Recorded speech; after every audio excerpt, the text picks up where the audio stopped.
Ladies and gentlemen, this is the main event of the evening. Señoras y señores, live. It's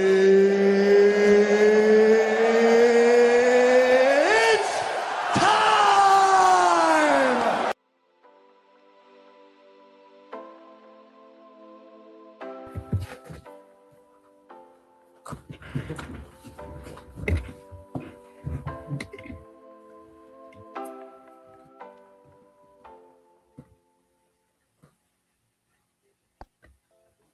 It is the main event of the evening on a Wednesday. We are here live in the Action Lab, your premier sports entertainment talk show on the internet.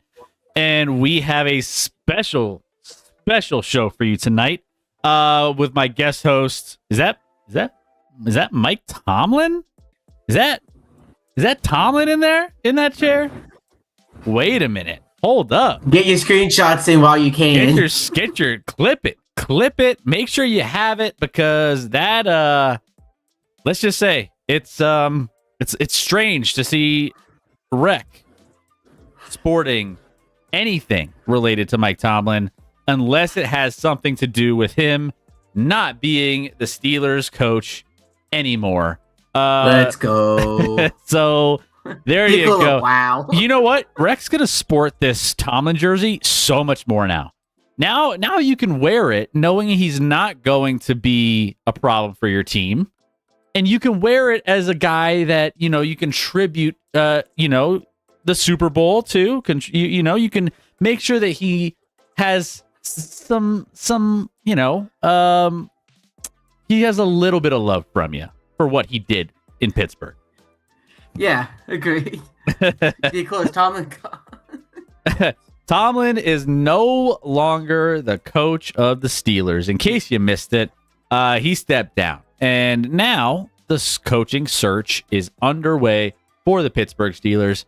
And it just adds to another coach within the carousel. But we will get to that and so much more. But first, my name is Chris. This is Rec.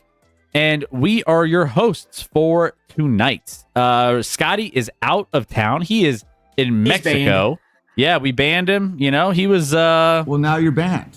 He was part of the crew, and now, we had to give him a little bit of a break. Forced break, because we just couldn't take it anymore. But we got him deported. You're right. That's true. We did get him deported. He's in Mexico more than he is the U.S., so basically. So, yeah, he left this afternoon, and he will be gone for Sunday's show as well. So we have Rec and myself holding down the crew and the fort while we're in here on a Wednesday and Sunday night coming up. But that being said, we have a lot to get to tonight. We have a lot of news going on. We got the NBA rolling right now in the ESPN game tonight. My Denver Nuggets up 10 on the Dallas Mavericks and Cooper Flag. The Denver Nuggets surviving without 5 of their starters for a little stretch of the time. Now they got a couple more back, so now the Nuggets are in a good spot. Nuggets are winning the title this year, guys. Just let it soak in. Let it soak in. The Nuggets are taking the title down. If they're winning games like this without anybody, by the way, Peyton Watson's going crazy for the Denver Nuggets. I mean, I'm looking at all the dysfunction across the NBA. We're going to get to that next, so don't worry. Okay, how is Denver winning? How is Denver winning what? Games right now with no starters? Who knows? Well, we got depth this year. It's a difference that we haven't had in going back to even when we won the championship in 2003. 2023, I'm sorry. 2023. So, it's kind of nice to have players who can actually play when there's injuries to major key contributors. So, yeah. If it's 6-3 without Jokic, I mean, Jokic should be back. He's already slated to come back before the end of the month, which would still put him in line to get into some of those award conversations. We talked about that last time where it was kind of like it felt bad for him because he's never missed more than like 40 some games in his career in 10 years. Meanwhile, it's like, he's having one of the best seasons. Think about that. He's having his probably best season as a pro this season. And he's, again, MVP candidate. So I hope he should be able to get back. I hope he does. Should. He's already cleared to play, or he's already cleared to practice. So we're in a good spot there. But regardless, and I mentioned this, and we're going to get to it on our first stories and topics of the night. But with all the dysfunction going on around the NBA, trade rumors and bickering and all the different things, there's a lot of stuff coming down the pipeline for teams that just is going to open up the door for the Nuggets. Where's the not drama and bickering? That's what makes the NBA so much fun, though, Rec. It makes it so much fun. It adds a layer of, it's like a soap opera, in a sense. It's so nice. It's so nice to have a little bit of you never want drama in your life. You want that's the whole reason why we watch shows. You want drama in everyone else's life. Yeah, we want drama in other people's lives. That's the whole reason why we watch all these like Bachelor in Paradise and all these other things. Yes, I do watch it on occasion because it gives me that drama that I could just look and be like, look at these train wrecks. Man, it could be so much worse. Like, and so that's why Chairman wants me to move in with you and do a stream from there. Yeah, there we go. That's what I'm talking about. By the way, we do have a sub for Rec in effect. We need to get by it in exactly a month. It is the 14th. By the 14th of February, if we have or reach 195 active subs, we have to get 100 active subs. He said 95. It was 100. I think it was like because we grandfathered it was in 100. we grandfathered into 5. We prorated, but yes. Either way, 95, 100, tomato. It's all the same. 95 and 100 are exactly the same number. If we get there, I committed to flying out Rec for a weekend stay at my house, and Scotty and I will take him out to on the town, and we'll stream. We'll do an IRL stream and do all the fun things and have a good time. But How much did you regret that when you got sober? It did hit me, I will say. But Roger. You know what? I would love to do that for you, Rec. We've been together for a while, Rec, and we want to make sure that we're taking care of you. And so if that's something, it's the least I could do, and it'll be a good time. We'll get you. Yeah. And you'll get to meet Diacola too. And you'll get to meet Cuban Benny. We'll get everybody out here. How many extra subs? Joe, as much as I love that comment in the chat, we got to get to 100 first, my friend. Get us to 100 first, or 95, or whatever it is, and then we'll talk about extra subs. But this guy's gonna already try and spike my drinks, so probably once we hit 95. I don't even know, honestly. I don't even know how much 95 subs is worth. How much is 100 subs worth on this platform? $600. Well, there's probably like some sort of like thing where you could save money by doing a bunch at once. Yeah, like we're close to 50. Yeah, so 100 subs. Right now we're sitting at.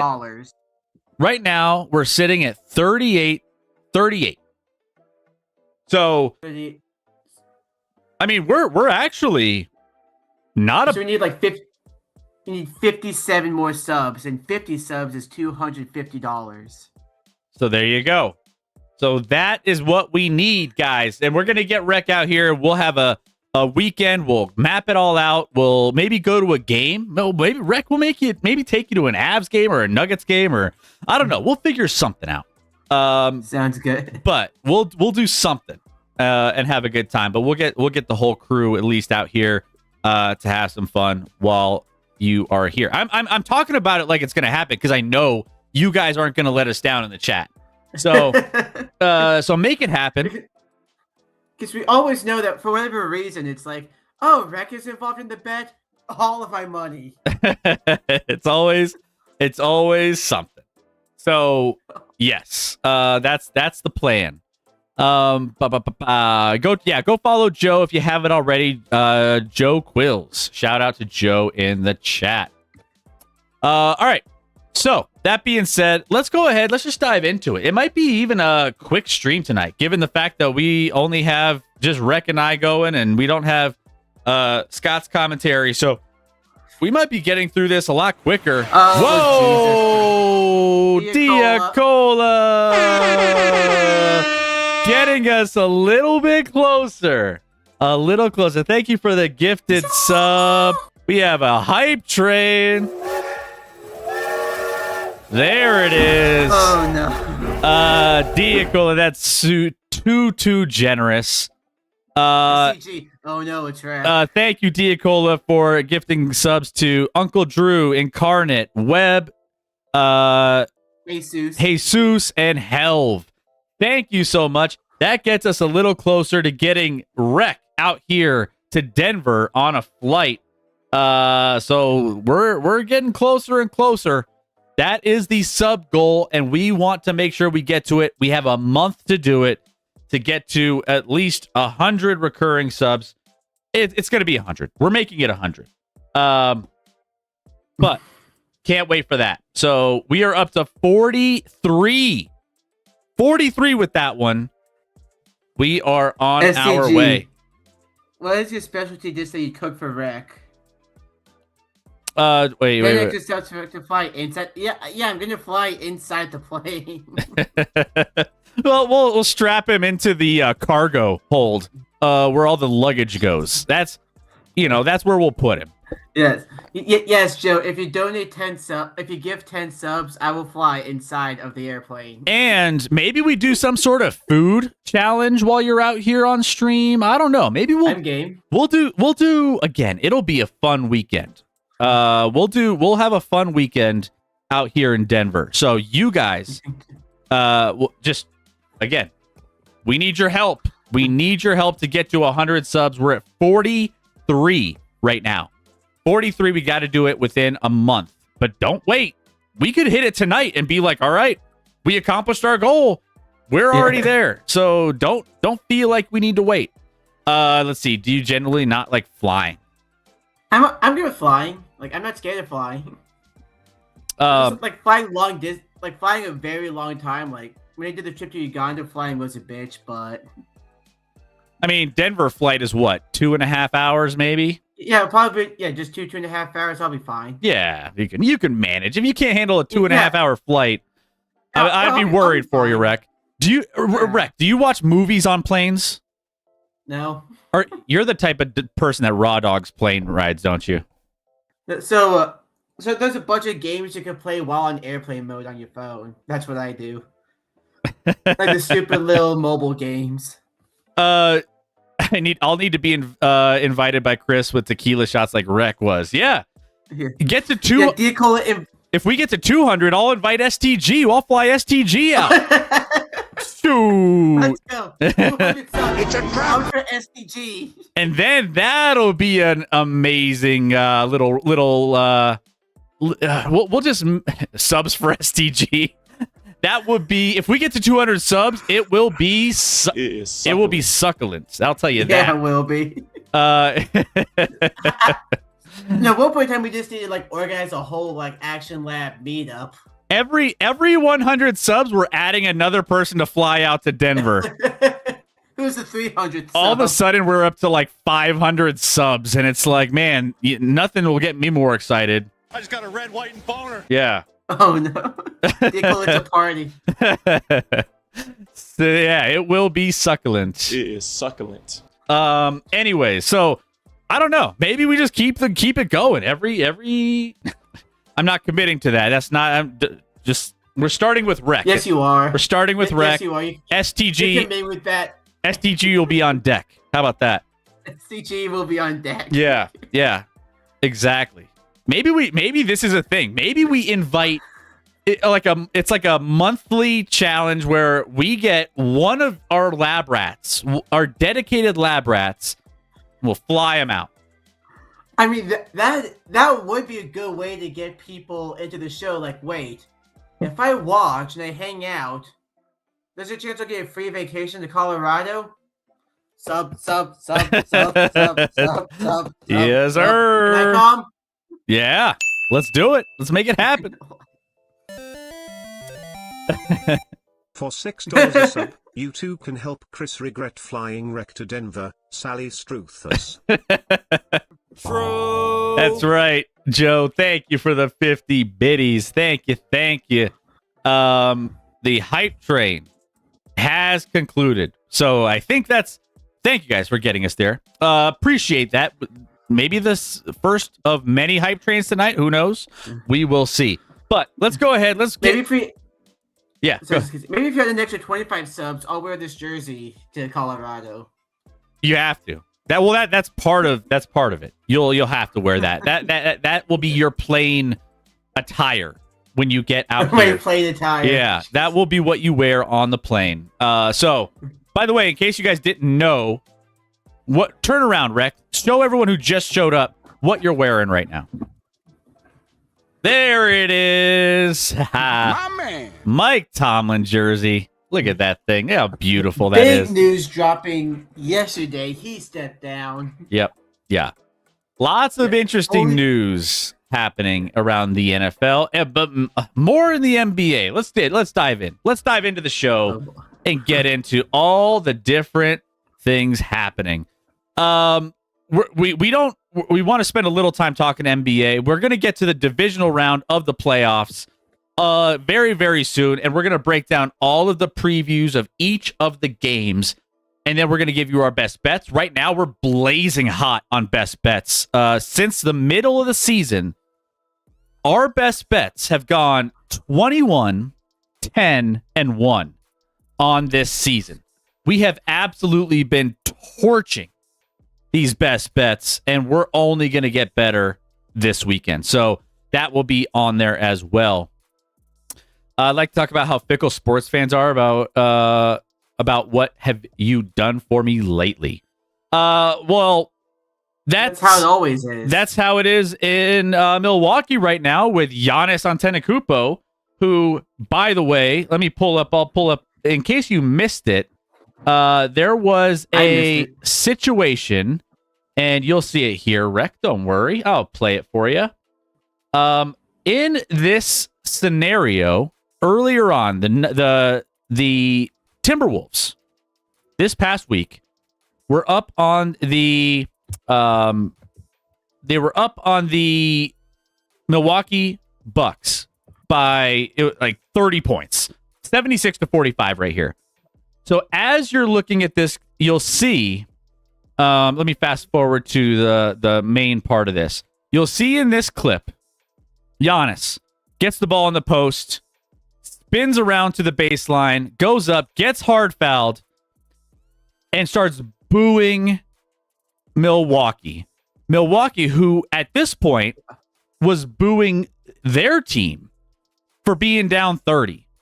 And it was just one of those pinnacle moments for me. When I saw this, I was kind of shocked. Because when you see Giannis Antetokounmpo that upset at Milwaukee's fans for booing, being down 30, I was kind of torn a little bit because I was like, I would boo my team if they were down 32 and if they weren't playing the way they should be playing. But you also got to understand that this is your all-star. This is your guy. It is probably inevitable.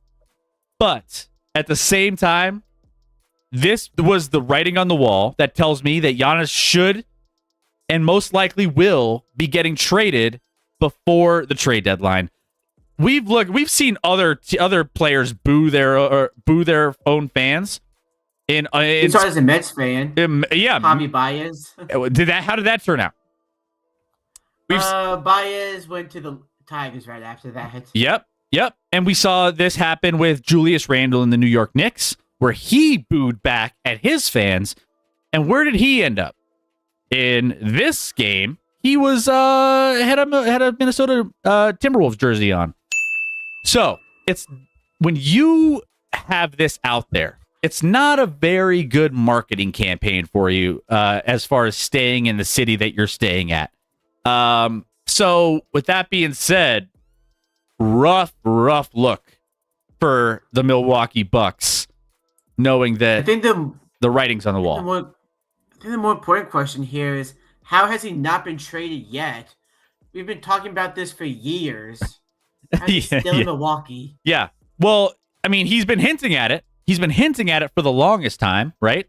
But it just hasn't materialized. And he's like, we'll see what happens in the offseason, but I'm not committed here, but I want to be here. And he's just like waffling back and forth, trying to cover his bases. Well, this, I think, is the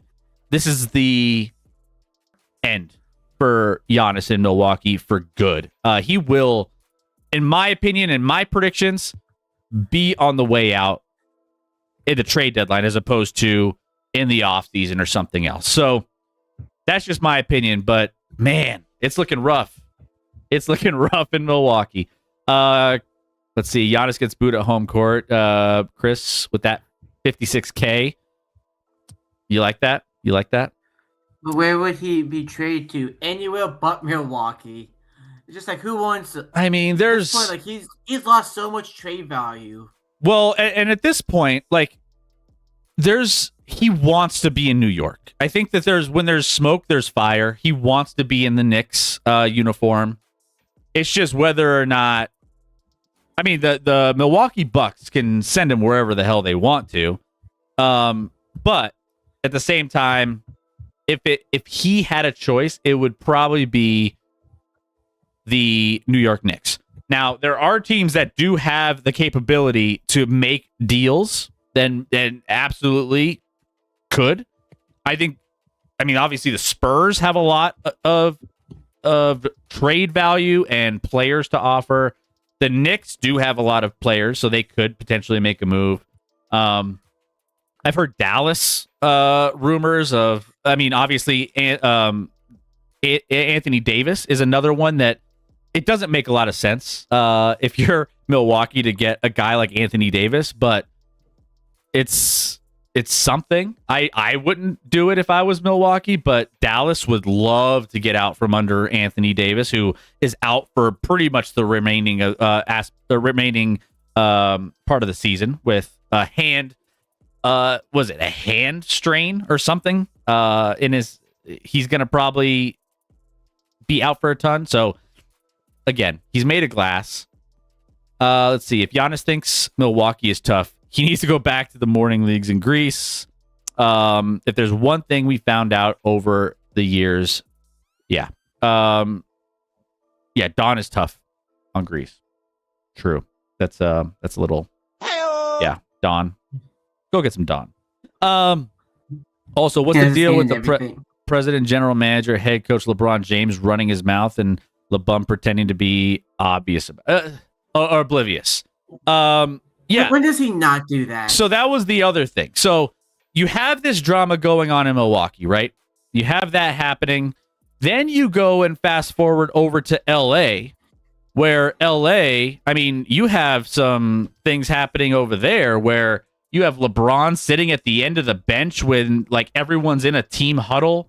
You have LeBron looking over at DeAndre Ayton in this clip, like, bro, you're going to be traded by tomorrow because I don't like you at all. Look at this. He's like, dude, I'm going to get your ass out of here.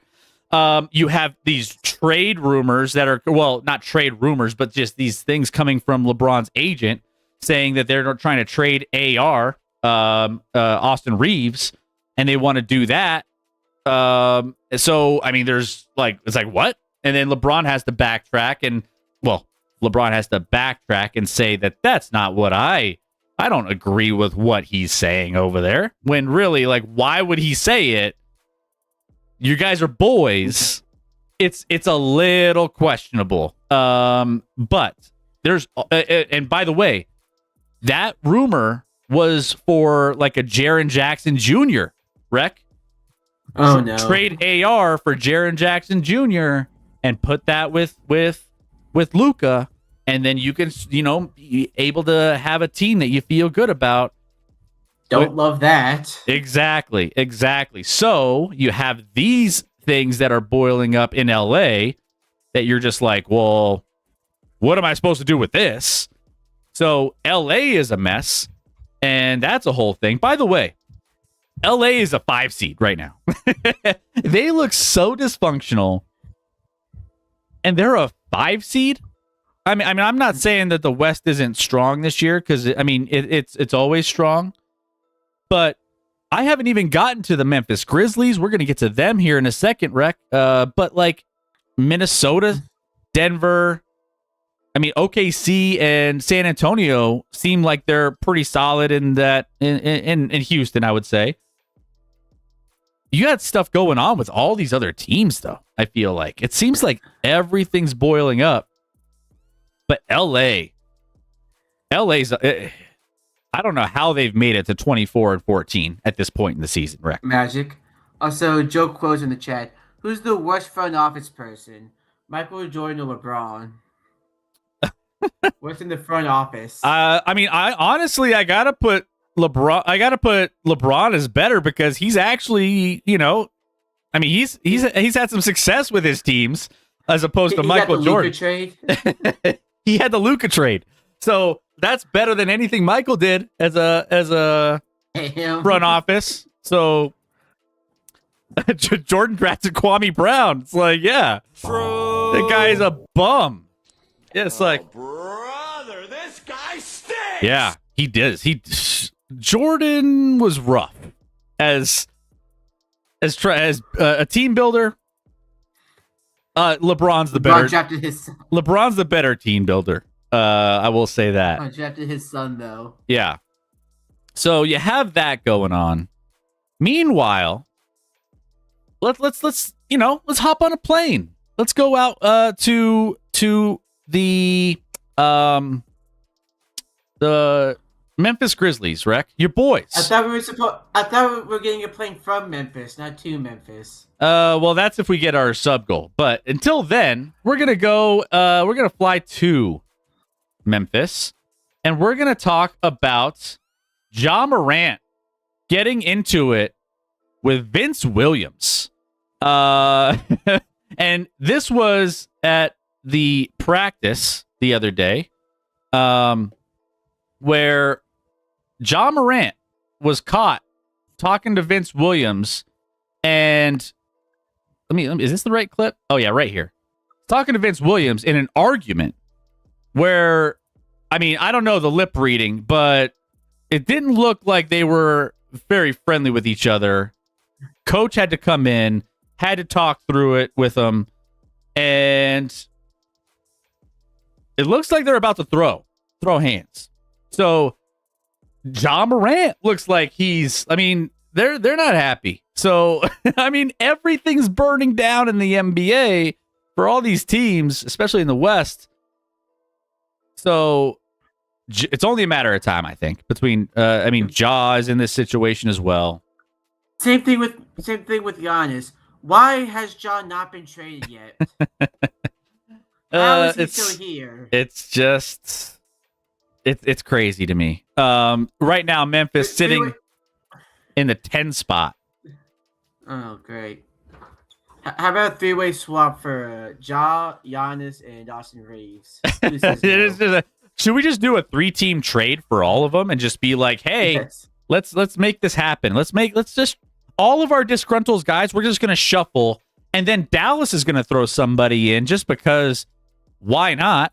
And just throw in Anthony Davis as a random addition to these trades and just shuffle dudes around. Why not? Why not? If whoever wants KCP, they can grab him as well. to help make it even, Milwaukee thinks they're losing too much, they can get KCP in the deal. Yeah, and the only dysfunction the San Antonio Spurs have is their absolutely mindless post-game routine. Did you see this, Rek? No. It's not new. It's not new, but it happened. They revealed, and I don't have this queued up, so I won't pull up a video of it.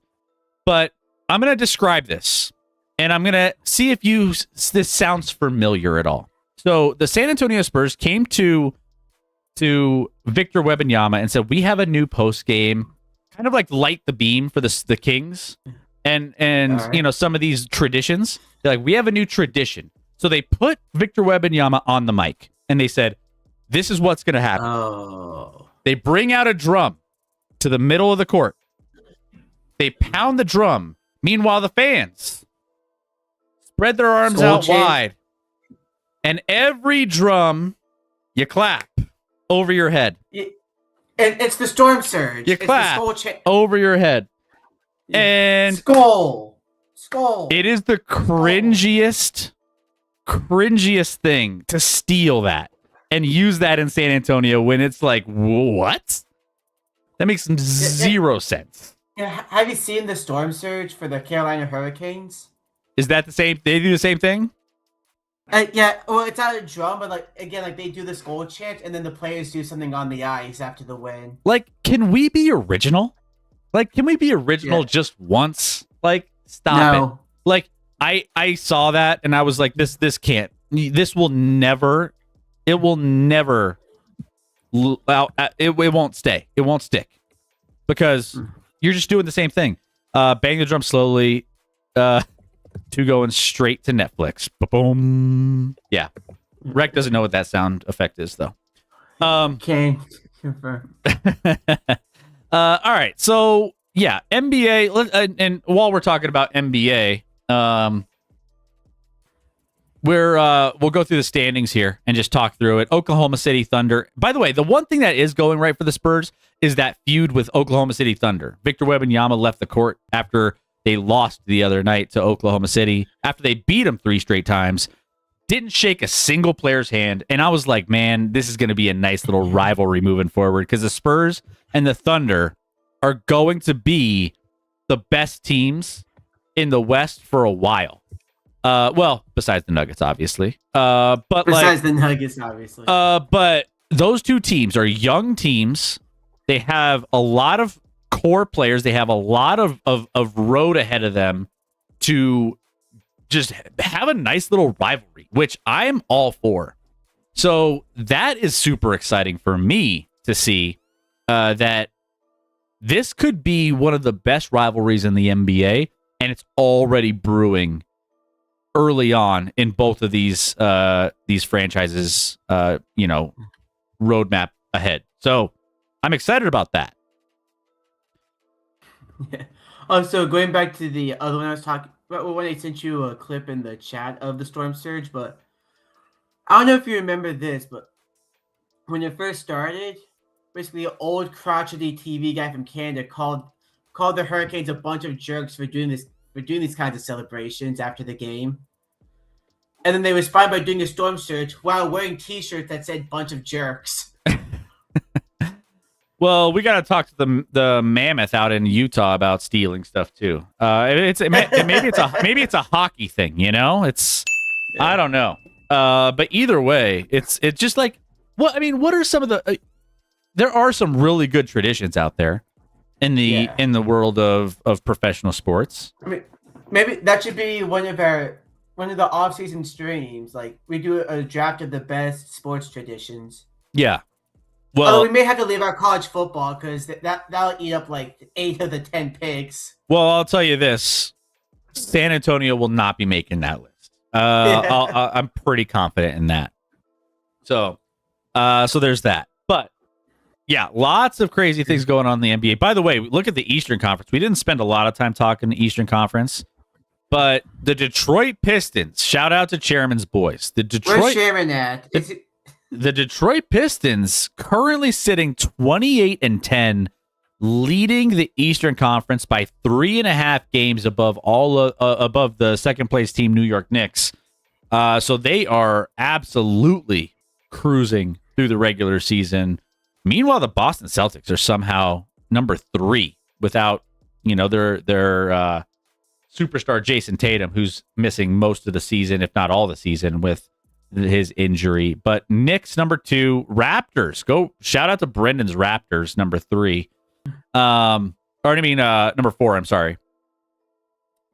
Sixers, Magic round out the top 6. Yeah, tease him. I mean, it's the only thing I could really give him. Really, and in the grand scheme of things. So shout out there.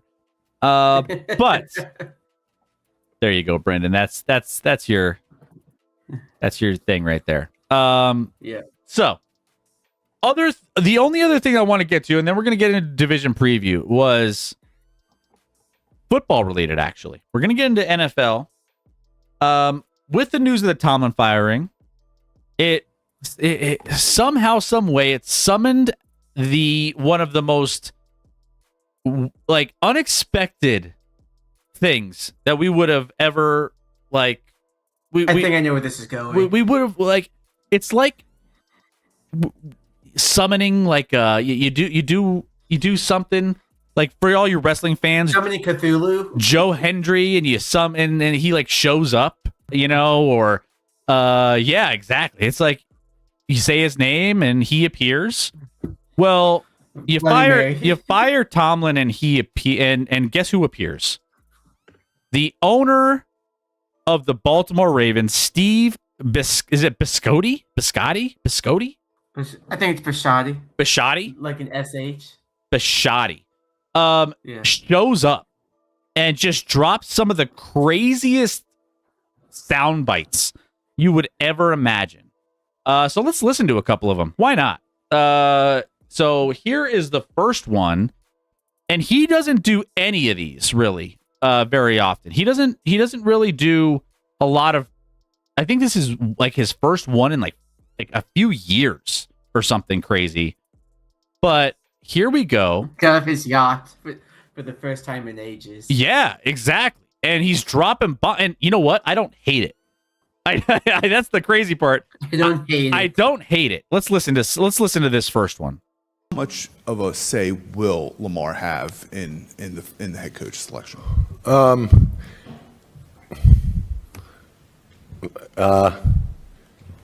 A lot of say, but he has no power. I have the power. They have opinions, and I want them all. I care about my players very much, but I can't give them power. Someone needs to teach him how to do a press conference. Damn! He's not wrong. Nothing he said is wrong. Bruh. But you don't want to say that. Yeah. It's not like he knew that he messed up, so he tried to turn it around and make it a good thing. But you're not wrong, but you don't say that. A lot of say, but he has no power. I have the power. They have opinions, and I want That them should all. be your next sound clip. I have the power. I care about my players very much, but I can't give them power. It's just just dropping bombs there. That is once again a man who lives on his yacht all year long. He also, I didn't save this one. He was also like talking about Jerry Jones, about how Jerry Jones is like, I'll give a body part to win a Super Bowl, this and that when I'm 85 and this, and he's like, yeah, I want zero part of football when I'm 85. he was like, I want to win maybe a couple Super Bowls by the age of 75, and I want out. I'm done. Like, Bashodi's like, no, I don't want anything to do with this after the age of 75. And if we win a Super Bowl at 75, I'll maybe stick around till 76, and then I'm done. I have the power is a great soundbite. Is that should we? I have the power. But he has no power. I have the power. Yeah, I have the power. What an asshole! What an yeah, he's maybe there's a reason why he only does one interview every 5 years. You know what I'm saying? But that's only the tip of the iceberg. Let's get to another one. Let's find another one that I think Does he have the power to keep talking? he has plenty of power. He just doesn't give any away. So there's that. Let's go to the next clip here.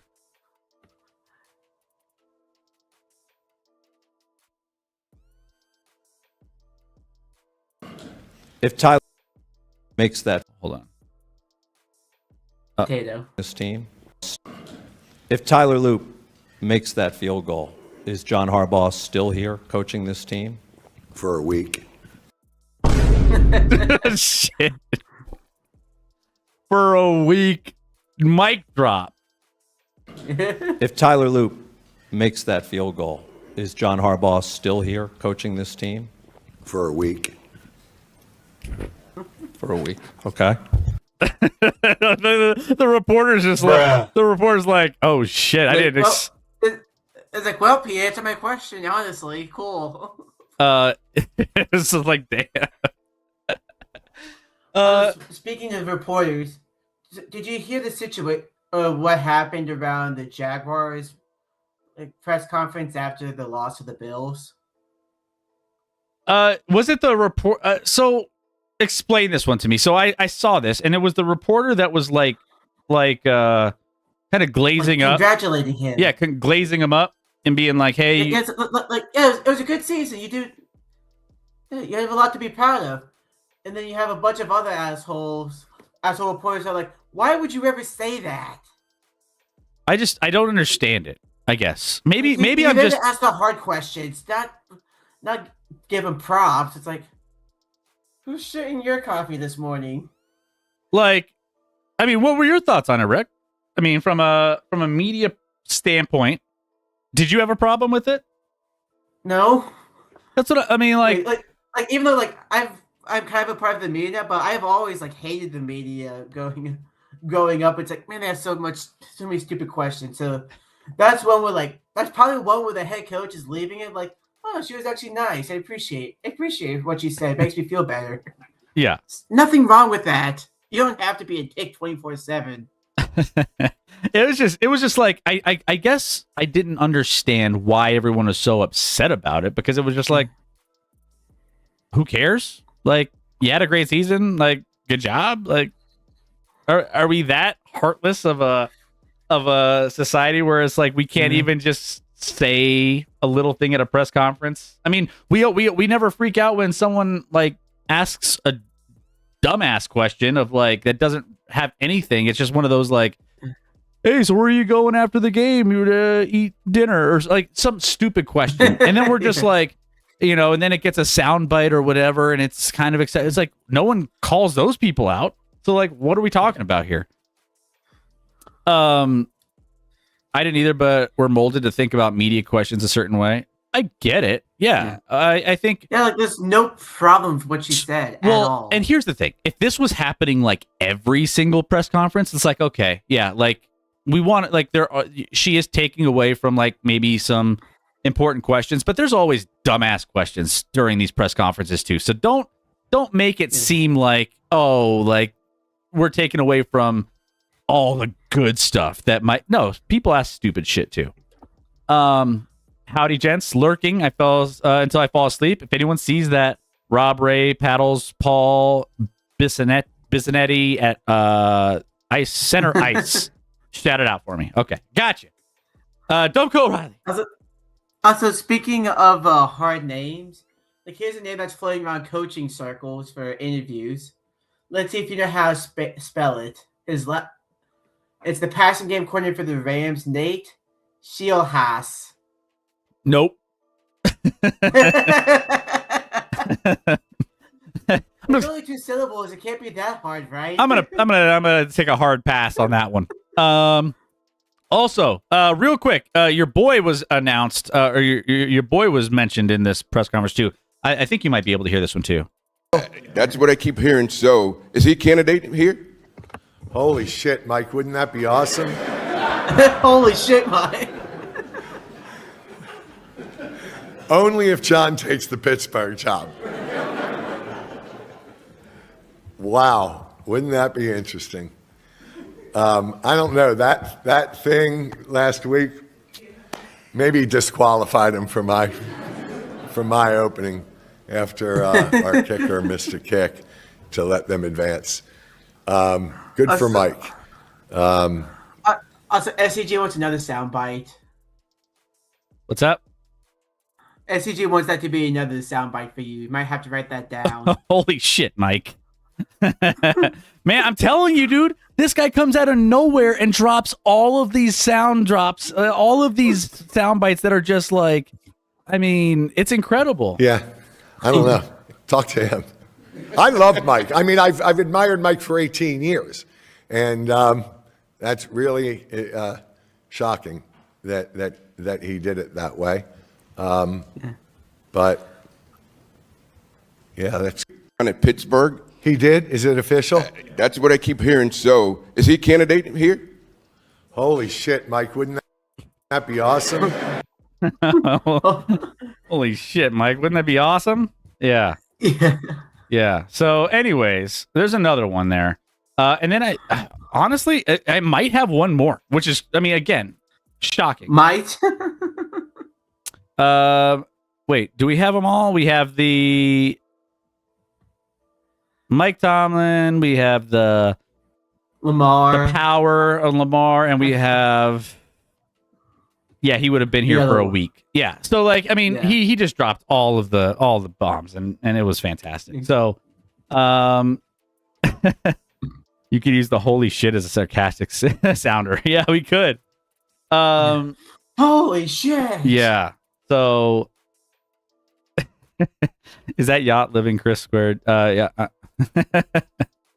Yeah. I think he lived on a yacht his whole life. He lived on a yacht his whole life, man. He's just like, wow, crazy. So just in case you missed some of those, but either way, hopefully he does more of these press conferences. I think there's going to be a more high demand for his presence on the microphone, and I am here for it. Every single second of it, I'm here for it. Even if it's crazy. There's probably a reason why he doesn't do it. Yeah, no, it's true. It's exact. He comes out once every 3 or 4 years, does a press conference, and they're like, "Yeah, we realize why we don't do this," and then they shovel him back to his yacht, send him to Greece to go hang out with Giannis once he gets going over there, and then he'll maybe get into another sporting maybe get into another sporting thing in retirement. Who knows? But I love how you boys. Yeah, look, it's better than the Manny's talk from last stream. If we get, how about this?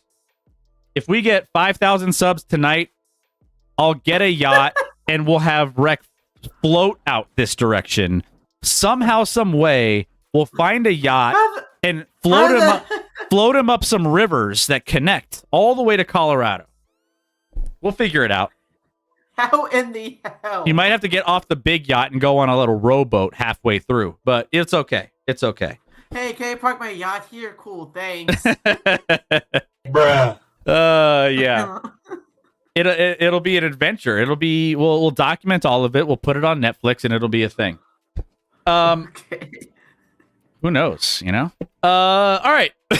We're getting off the rails here. But that doesn't mean we're not going to be getting into some NFL divisional matchups here very soon. And by very soon, I mean right now.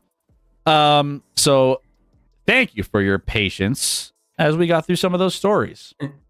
Chris and Scott were both too lazy to make graphics again because they don't care about you. No, we care about you. We love you. The thing is we end up switching back and forth between the betting side. And so I was like, why not just like go through game by game and like have all the live bets here for you so we can just watch those change as we're talking about them or see what the current lines are.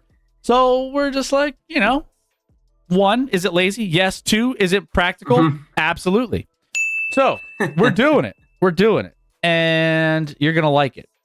I mean, you're going to like it. Because that's what we got here tonight, guys. Yeah, this circus is still rolling down the... Also, speaking of which, do you know what we're doing for a Sunday? Because the game starts 4:30 your time. The final game does. So do we go live for that? Or do we go live after the game and maybe do like go over the games real quick and then play some Jackbox? So considering Scotty isn't holding us back with his time, that he like he's not holding us back with all of his restrictions on time, I'm thinking we go live for the game tentatively. Like the full last final game of Sunday. All right. And then we'll just end earlier that night. So we'll still do all of the normal stuff that we always do, recapping all the other games during the game and talking through it. So that's a good. I'm glad you brought that up, Rick, because that's something I forgot about. But that'll be the Rams and the Bears. Yeah. Correct. Rams and Bears, which I think is going to be a somewhat sweaty game. I don't know why. We'll get into the previews here in a second, but I think it's going to be a decent game. It won't be sweaty out there when it's 18 degrees, between 9 and 18 degrees in Chicago, but it'll be sweaty for us watching a close game that could go either way because of all the different factors going into it. Again, we'll get to that here in a second, but let's start out. And we're going to be doing best bets. We're going to go in chronological order on the games. So that's how we're going. And the first game happens to be Buffalo Bills visiting the Denver Broncos in Denver. As you could tell here on this tail of the tape, according to FanDuel Sportsbook, the Buffalo Bills now are 1.5 point underdogs. This was something that I have a couple sources that I, follow from, trends and betting and different standpoints. And I didn't believe them when early in the week they said, because this opened up at Denver -1, and then it flipped to Buffalo Bills. You mean Denver +1? No, it was Denver -1 at first. Then it flipped to Buffalo -1.5 instantly, like as soon as the line came out. And so it was definitely it switched over to Buffalo Bills, and everyone is jumping on that train. And as of this afternoon, flipped. Well, yesterday and today, flipped to Denver Broncos back to being 1.5 point favorites. And I know because I bet Denver Broncos +1.5 before it flipped, and there was a lot of people saying, like, or at least a couple people that I trust for some of the stats and things that I get, that they were like, it wouldn't shock me if this flipped all the way back to Denver as a favorite. And sure enough, here we are looking at Denver at 1.5 point favorites according to FanDuel Sportsbook. The over/under total set at 46.5. So you know why it flipped back, right? I mean, obviously, Bo Nix had to let everyone know that his team was meant to be overdogs. Overdogs. It's my quarterback. Yeah, that's embarrassing. They obviously didn't hear that clip in Vegas. How much tequila do you have geared up for this game? STG, I have all the tequila is geared. The answer is yes. The answer is correct. Yes. So on Caesars, I got the line at just 1, not 1.5. Yeah. -1 for Denver. So maybe it's well, I mean, if you're looking at the juice here, the juice is heading that direction. Loose. The juice is loose. It's heading that direction. So let's talk a little bit about this game, because like I guess I was going back and forth with how I felt about this game, because obviously you have Josh Allen, right? Josh Allen is when you're looking at this from a pure standpoint of quarterbacks, everyone looks at the quarterbacks when you look at these playoff matchups, and it's very lopsided, right? Allen, Knicks. It seems easy, and I think that's what really swung the Buffalo Bills to being favorites early on, where it's like, this is his year. Look at what they did against Jacksonville. They are destined, and like I think there's a lot of emotion, right, from Buffalo, from everyone who sees Buffalo. This is their year. No KC, no Baltimore, no Cincinnati. You don't have all these other juggernaut quarterbacks that are typically giving Josh Allen trouble. So you want them. You need them as just that emotional team. So I think a lot of it jumped out to that, where Vegas was like, yeah, we'll take your money on this game, because we know that there's that emotion of wanting Josh Allen to finally get over the hump. But then you break down the details of this game, and you're just like, but wait. Denver and Seattle have extra rest, which was kind of crazy for the NFL schedulers in this one, because they have the extra rest, but they also made it a short week for Buffalo and for the opponents, for San Francisco and Buffalo for these games. So you have a coaching advantage in Denver. Denver has extra rest. And they made Buffalo on a short week travel out to altitude in Denver. By the way, some stats behind this. The last time home dogs as a 1 seed, Philadelphia. Remember those infamous dog masks they wore in Philadelphia? Yeah, back when they had Nick Foles. Yeah, the dog mask game. It was when everyone had the dog masks, right? Those were the real overdogs. Philadelphia won that outright as a 2.5-point dog. Go back further. Last time, 49ers as a 1 seed, 3.5-point dogs against New Orleans. 49ers won that outright. 1996, I think Carolina was a home dog of 3.5 against Dallas. Carolina won that one outright. Sean Payton with extended time. He's better, right? Extended prep time. He's 4-0 straight up in the playoffs with extended prep time since 2003. He's 2-2 against the spread, so take that with that what you want. But I just think that the coaching matchup, the extended time, all these other circumstances, it makes me feel like I didn't go into this week feeling a lot of confidence in Denver. I didn't. But you break it down a little bit more and you look through the trees a little bit, and you see the real storylines here, and it doesn't shock me now that the Broncos flipped back to being favorites in this game. The Jags lacked pass rush. Denver will get more pressure in this game.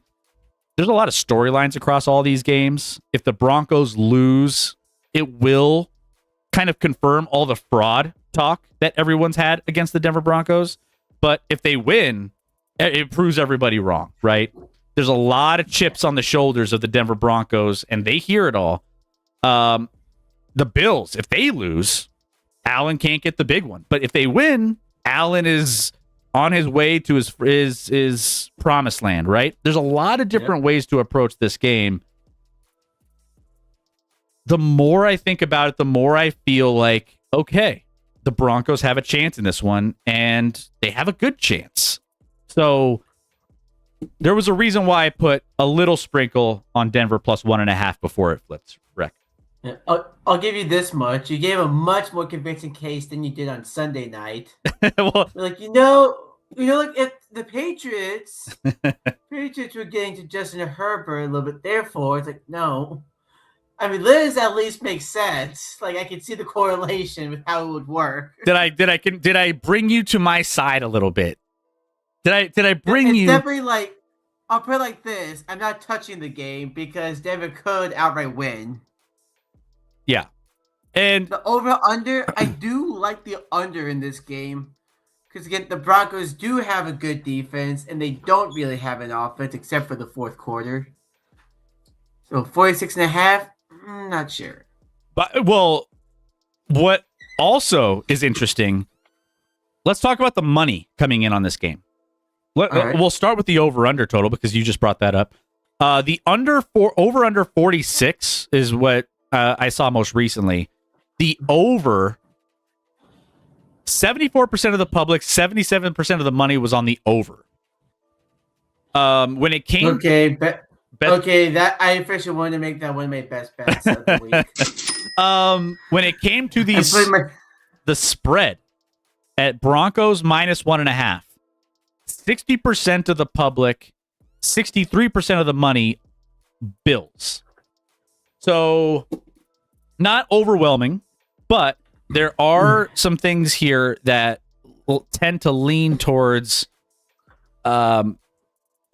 Denver in this one.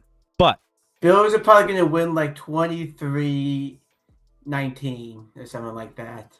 But yeah, it'll be a good game, but and this will be an interesting one from a teaser candidate standpoint. I think the teaser candidate is open for this one. I don't think the Broncos are going to win this game by a ton. So Broncos or the sense. Bills teased up to 7.5. I like it. Paired with Seattle, maybe. We'll get to Seattle here in a second, but Seattle's a 7-point favorite, teasing them down to just win the game. That is in play for potentially a best bet as well. But this is the second game in 6 days for the Bills and second in 23 days for the Broncos. Like, normally I feel like rust is a thing when you don't have that, when you have that much time off, but with a coach like you have with Sean Payton, who gets these guys, I mean, he's got a pulse on this team during all of these, down times throughout these weeks. And I just think that there's going to be a massive advantage in being able to see the tape. It feels like I feel more comfortable than I ever thought I would at this point going into divisional round week. Makes sense. Yeah. So, I mean, well, it's been a decade since you've been in divisional round week. True. So that's why you feel good about it. absolutely. Roger. So, yeah, I think that this is going to be a game that I'm super excited for. Maybe not as nervous for as I thought I would. But that's the first game of the weekend. So let's move on. Let's go on to the next one. And we are going to be building our best bets as we go through these games. The next one, as I mentioned, Seattle. This is the next game on Saturday, the evening game on Saturday, 8 o'clock Eastern time for this one. The San Francisco 49ers are on the road in Seattle, where Seattle is a 7-point favorite.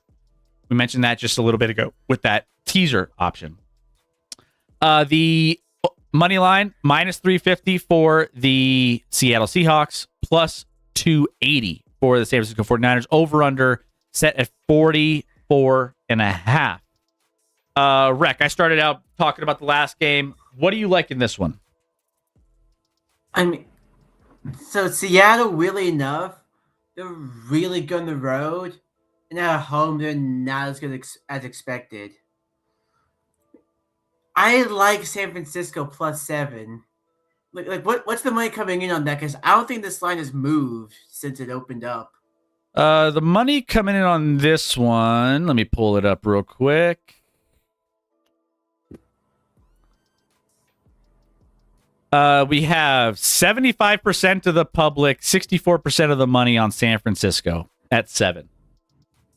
So doesn't quite help you on that one. I mean, yeah, it's not too harsh there, but big thing here, like Sam Darnold, his big thing he doesn't do under pressure. Niners have not pressured well, mainly because the entire D line is dead. Do like Mike McDonald as a coach, but it's just like something weird. Like Seattle goes home, and things start getting raw. Things just go weird. I also really do like Robert Saleh as a defensive coordinator, Shanahan, the head coach. I mean, I like Mike McDonald, but I think the Niners still have the coaching advantage, which when you get to the playoffs, coaching matters a lot more than the players do. I mean, Seahawks could still win this. I don't see them winning by more than a touchdown. I think that this is a closer game. I think let's just say Seattle wins by 4. So Loud in Seahawks, Canada. Yeah, you'd think they do better with all that crowd noise on their side, but they don't. Yeah, I think in this game, I think if we're gonna play any side, I want to say I like the hook. There was at 7.5. San Francisco plus 7.5 at one point earlier in the week. That dropped down to 7. If we had the hook, I would love it too. 7 is still a big number here in a divisional game that I think. I mean, at some point, it's gonna catch up with San Francisco, right? Like we talked about this with the Denver game, and this is the same advantage that Seattle has. It's a short week, all the rest for Seattle, but a short week for San Francisco. Not to mention, they have all of these injuries, right?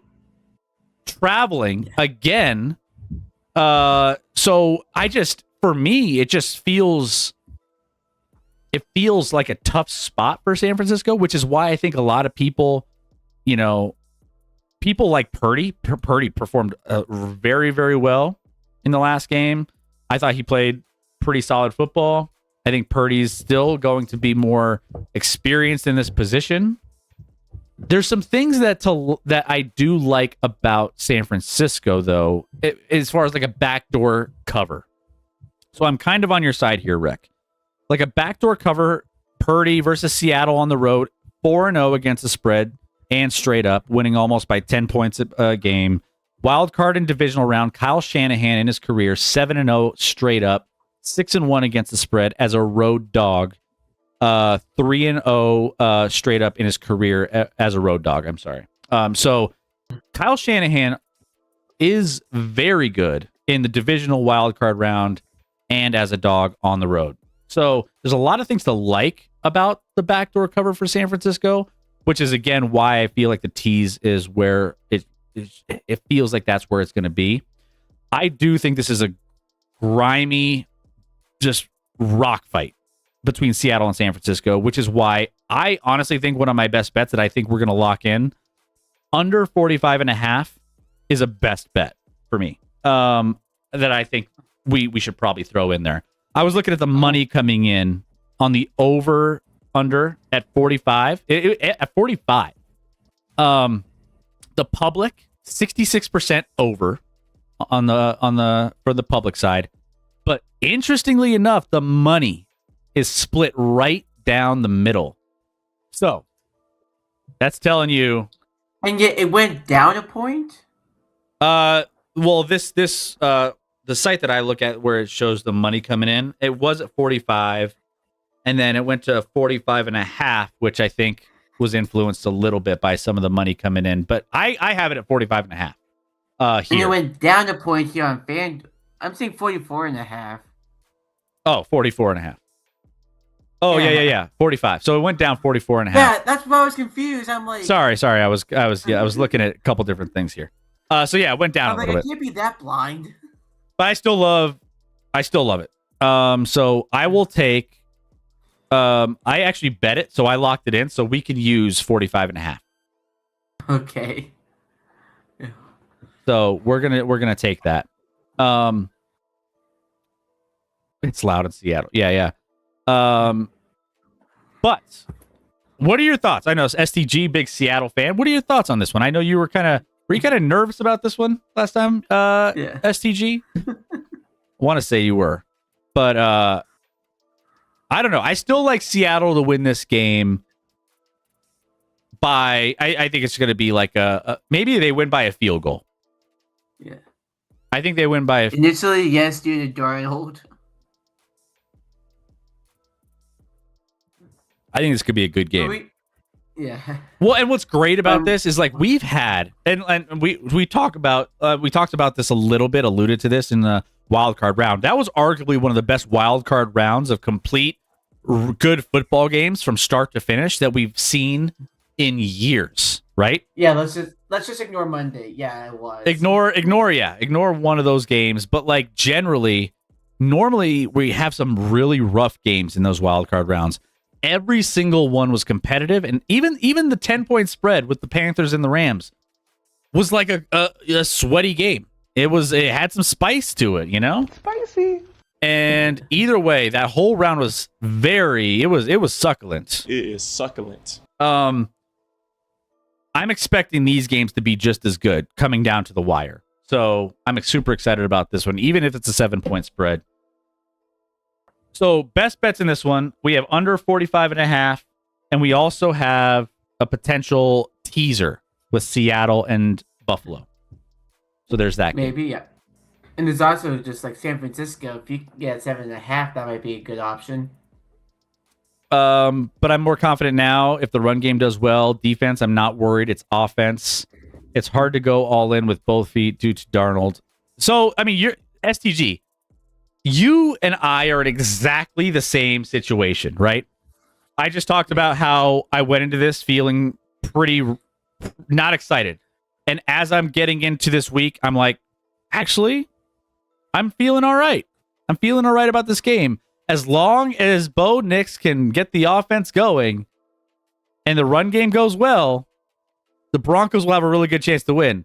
And that's exactly what you're telling me about the Seattle Seahawks. Seattle, I mean, we might as well be the Spider-Man meme, right? Might as well be this. Yeah. We might as well be the Spider-Man meme pointing at each other because we're the same exact situation. But everything else feels really good. The rest, everything. So if those variables go our way, SDG, you and I are in. I mean, we're in the same boat here. Potential rematch for Super Bowl 48. I saw someone who had this rematch selected as Broncos and Seahawks, with the Seahawks winning, which I can see too. I can see that too. All right, let's move on.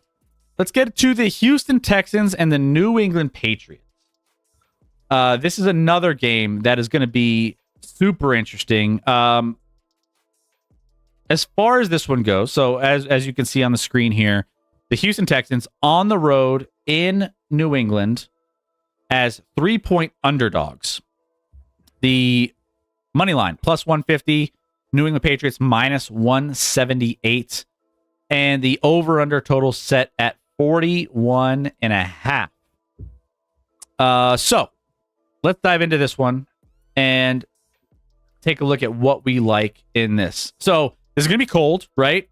That's the one thing I was kind of keeping the tabs on with the Patriots being a home team and warm weather team like the Houston Texans going up north to Foxborough to play this game. I lean New England -3 in this spot. I think, Rec, you got it at 2.5 potentially. Yep, I guess locked in there. And I also like the under in this one, under 41.5 in this game. I think that the Houston Texans offense struggles in this one. New England's defense, I think, will be able to get a little bit more pressure on Houston than they saw last week. Houston had a lot of time. I do think, is Nico Collins out in this game? I didn't see an injury. Possibly. He's possibly out. So I mean, I think that's a big factor if he doesn't end up playing. But check the Texans injury report. Yeah, go ahead, check that, because I know there was some questions whether or not he was going to. Yeah, or he just want to leave because of how much Joey Porter was dominating him. Dude, Nico, has concussion. Actually, he's not listed on here if he practiced or not. Yeah, it's interesting. But yeah, I just think the legitimate pass rush by the New England defense makes makes life a little difficult for CJ Stroud in this one. Without Nico Collins, Drake May wasn't at his best dealing with pressure last week. Houston might be able to limit them, which is why I think, Houston's defense is no joke, right? Houston's defense will be good, and they will slow down this offense of the Patriots. So I think that when you're taking away a really good offense and your offense might be struggling a little bit, the under just seems to be the play, especially in the weather that could be super cold as well. So from that standpoint, I lean New England and the under in this one. I do love the first half under as well. I think the first half under could be a solid play in this game and the next game. But first half under 20.5 also in play. There was another stat that I had here for the under that I was trying to pull up. Was it like the money? Where is it? No, it was something else. I can't find it. Either way. Speaking of the money, though, Texans +3, 64% of the public, 59% of the money on Texans. And it's kind of split down the middle, but a lean over 55 and 56% respectively on the over in this game. So nothing wild. Nothing crazy. But I do think the under is probably where I would lean. What's up, Hauser? How we doing? So Canada Relief, yes, we do like the under. I was going to say, I'd love for that to be one of the best bets at 41.5. And if you want to do Patriots, I'd lock this in at 2.5 if you want to do that. I think I do like people that. talk about, the Texans finally won on the road in a cold game in January. It's the Steelers. That's not an accomplishment. You have I mean, it sounds bad, but that's how it is. So people are probably going to overrate the Texans a little bit. I mean, they are more experienced with the playoffs than the Patriots are currently. Wow to say, but which I do like the Patriots here to win by at least a field goal. Think they're the better team. It's going to be a low-scoring game because the Texans have probably the best defense in football. Offense, not really good, as we saw in that Steelers game. But they'll still hold the Patriots down. Final score is going to be something like 19-13 for New England. I like the Patriots -2.5. I like the under of 41.5. I would take both of those as best bets right now. All right, we'll keep those and consider those. By the way, in the chat, we have a couple. Chargers had a good pass rush against New England as well. No offense, though. Has Rec given his Tomlin speech? We talked a lot about Tomlin on the top of the show, so there's that. Let's see. I don't like Patriots to win. They can stay bad a little longer. No, we don't either. I don't want the Patriots to win anymore. That's it. I think at this point we've kind of gotten to the narrative. And by the way, we talked about narratives for the Broncos being frauds. Well, this is also a narrative game for the Patriots. Are they frauds? Yeah. If they lose, their weak schedule that we've been harping on all season long comes to fruition, and we realize, they're not. They are who we thought they were, and whether or not They are who we thought if we let them off the hook, then that's part of it. So, and then as far as the Houston Texans go, I mean, obviously CJ Stroud taking that next step forward is another one here. I can see the Texans winning possibly. It depends how the Texans offense does. And again, I don't think they're going to be able to get chunk plays with if Nico Collins is out. I don't think that they're going to be able to get the explosive plays. And the Patriots defense, if you can't get the explosive plays and give Stroud time to throw, that pass rush is going to get to him, and it's not going to feel comfortable for him. And in the weather being cold, I don't expect a lot, especially if Nico is out. Yeah, and then again, CJ Stroud fumbled 25 times on Monday night. Can't have him do that again. Well, and again, they got bailed out, right? It's crazy. We saw the stat in our Discord of that, the fact that you fumbled all those times, and you still won the game, against really good teams, that's not going to be the case. And yeah, like half of the league would have won that game easily against Houston. I mean, 2/3 of the league probably win that game. I feel like there's a lot of teams. Wild. Like a lot of teams could probably take advantage of that. So, who are your biggest dark horse candidates that you think could win a Super Bowl? Are there any teams that you think have no chance? At this point, I think we've gotten rid of the teams that have no chance. We've gotten rid of the Panthers. We've gotten rid of the Steelers. I think every team legitimately has a decent chance. I would say the Bears are probably the least. I would say of the teams remaining, you can make an argument for the Bears being probably the odd man out. Alternatively, Bears are going to win the Super Bowl because of divine intervention.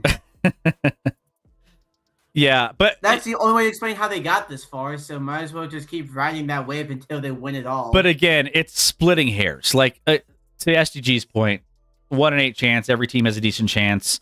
I mean, the Bears have been winning games, and we don't know how they've been winning. The Broncos have been winning 1-score games all season long. The 49ers have been winning games with 0 healthy players. By the way, did you see the weird conspiracy theory about the why they're injured as much as they are? No, I haven't. Where's Chairman? Well, yeah, what's the conspiracy theory? Oh, the conspiracy theory. Let's go down this wormhole real quick with San Francisco. Oh, boy.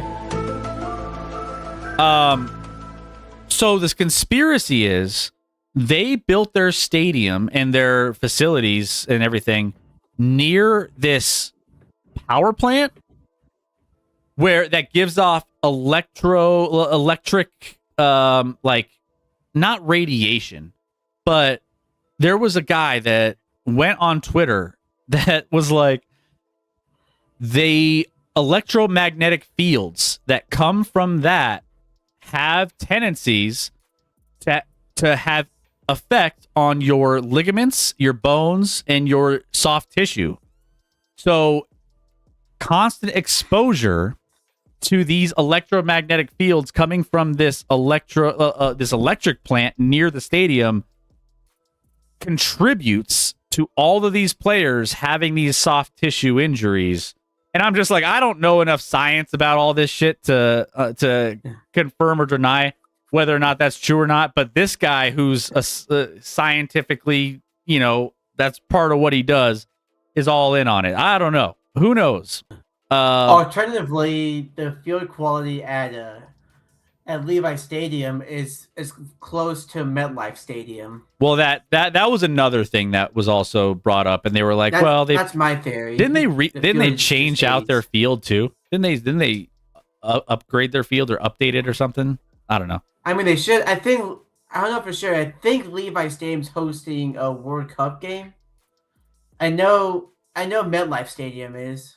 I'll take the over on injuries for all those World Cup games. We'll just take the over. I don't like the 49ers chance because of injuries.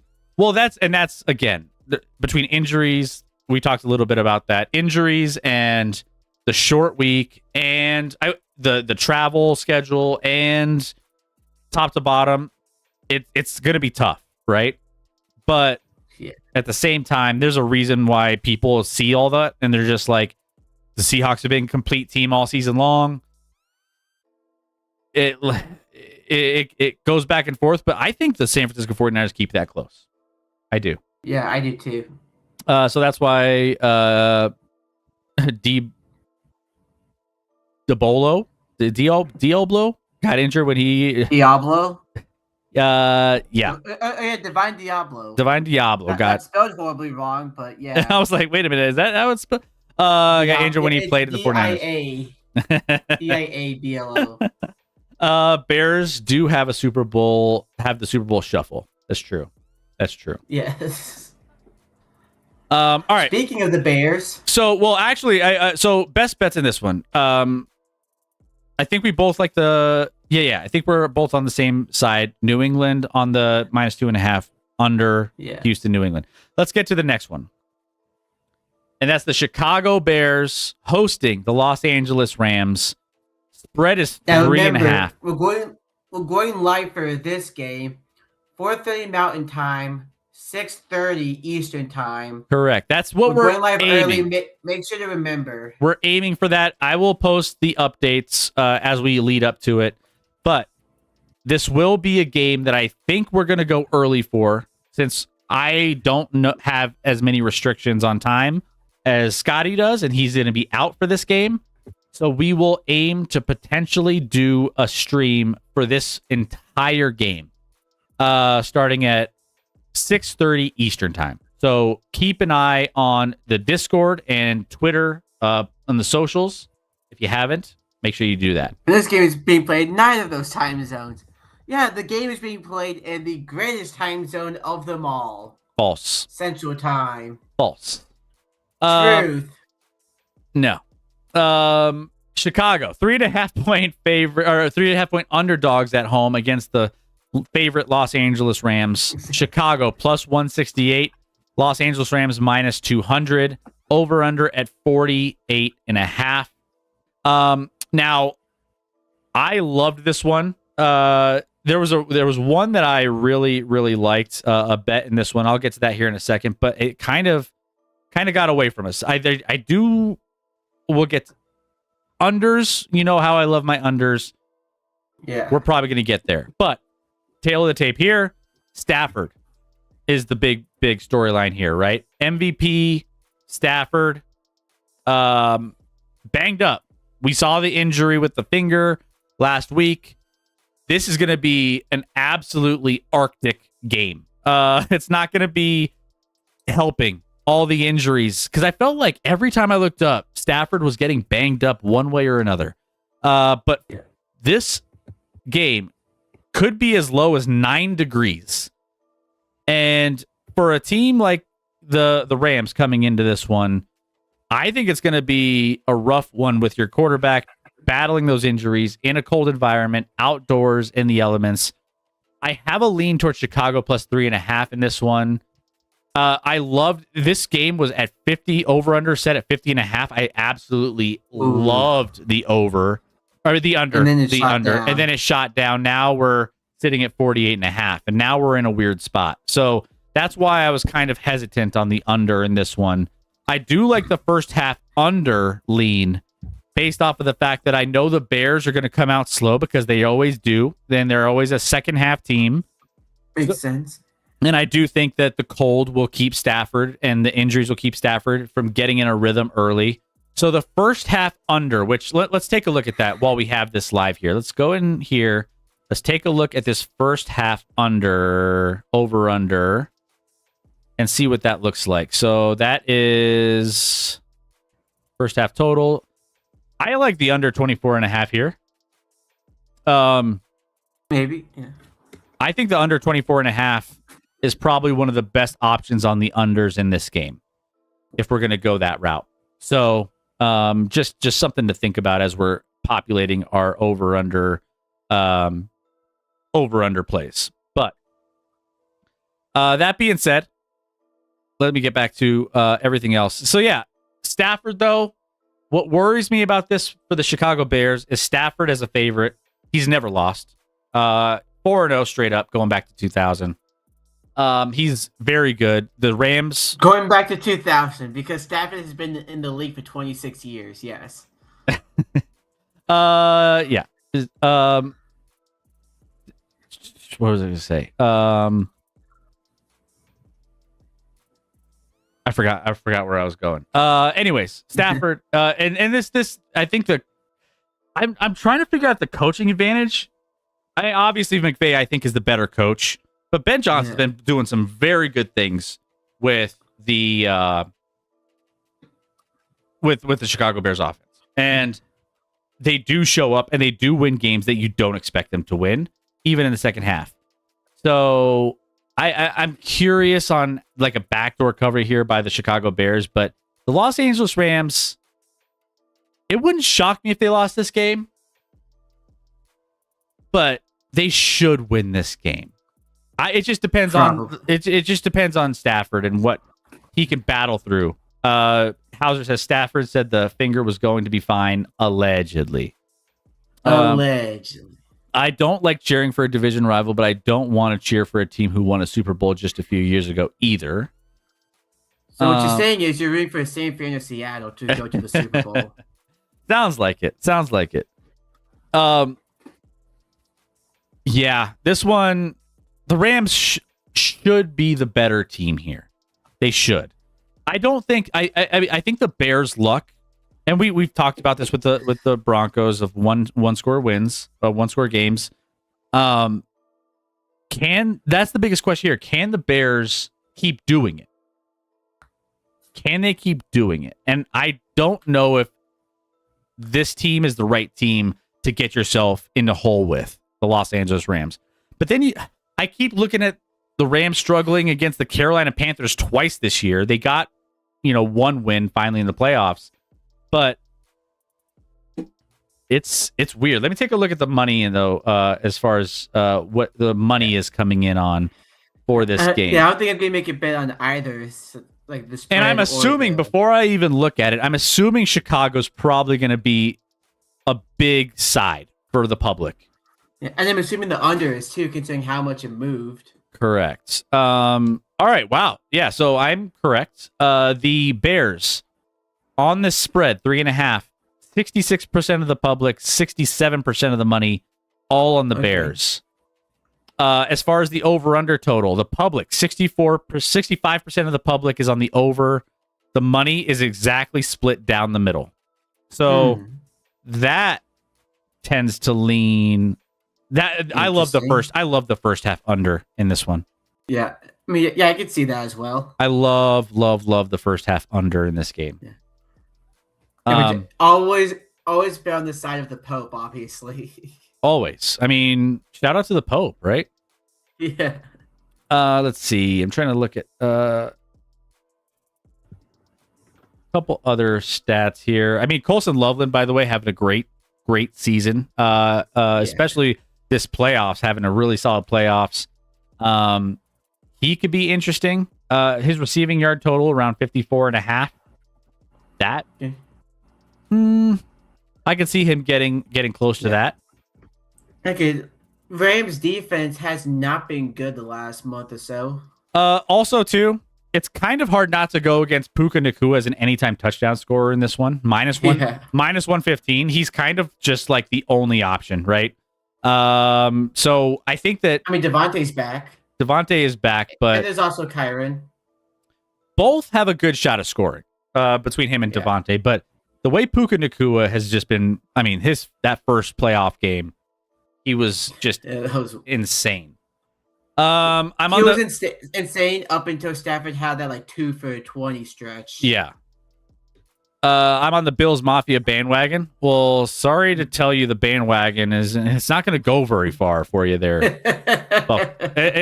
The bandwagon is going to get broken down by someone jumping on it from Bills Mafia and making it just burn out for sure. Sorry to tell you there.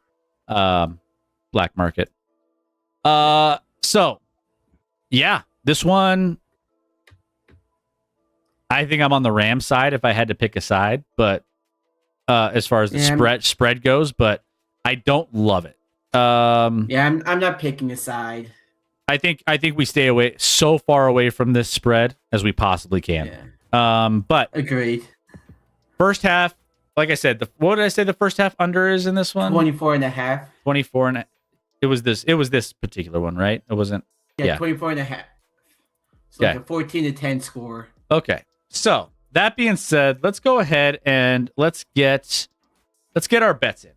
Let's get our bets in and see what we want to lock in. I think there was a handful that we both liked. Yeah. Patriots under 41.5. Patriots Texans under 41.5. Yep, we have that guy here. Let's go ahead and put that one in first. So New England and Houston and New England under 41.5. Yeah. Also, we had New England minus 2.5. If you want to do that, I want to for sure lock in I already had Seattle, San Francisco under 45.5. So I want to put that one in. Okay. Oops. Let's do this one. So San Francisco and Seattle under 45.5. Mm-hmm. Never bet the under, says Captain Urban. We've been betting the under all year, and we've been cashing. Look at that record, 21-10-1. We've been crushing it, Captain. What are we talking about? So we have the Bears Rams first half under. We have the Patriots minus 2.5. I think Patriots minus 2.5 is. I like that. Yeah. All right, we can lock that in. So New England minus 2.5. And then we can either do the Bears Rams first half under. We could do the Bills Seahawks teaser. We could do San Francisco plus 7. Ooh. Those are our 3 options. Bills. I mean, we could probably just go ahead and do your first half under. I like that. Because yeah, Bills would be up to. I do like the teaser though. Yeah. Do we? Is there a world where we replace? I mean, there's a world where San Francisco beats Seattle, so I don't feel too great about the teaser, despite all their injuries. True. Okay, so let's leave the teaser off. Yeah. All right, so that's fine. That So makes we me. could- So then I think we so go. we could do. I think we go the under in the first half for Sounds good. under first half under. So this is Chicago. LA and Chicago. So LA Rams and Chicago. This is the first half under 24.5. 24.5.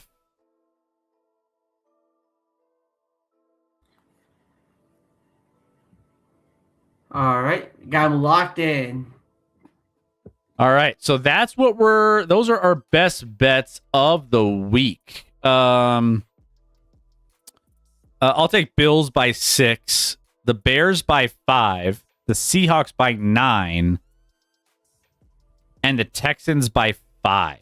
You could bet all those if you wanted to on alternate lines. That'd make you a lot of money. It would make you a lot of money. I probably would suggest not. I feel like if you like the Bills, just take the. I mean, you could just bet. You probably get better. I mean, if you want to take the Bills by 6, you get very good lines. But I just don't think all of those are going to hit. Yeah. But hey, If you like the Bills, just go take a money line. we'll remember this. So Bills by 6, Bears by 5. If it hits, tell us about it, and we'll keep tabs on it too. But Yeah. Interesting username. yeah.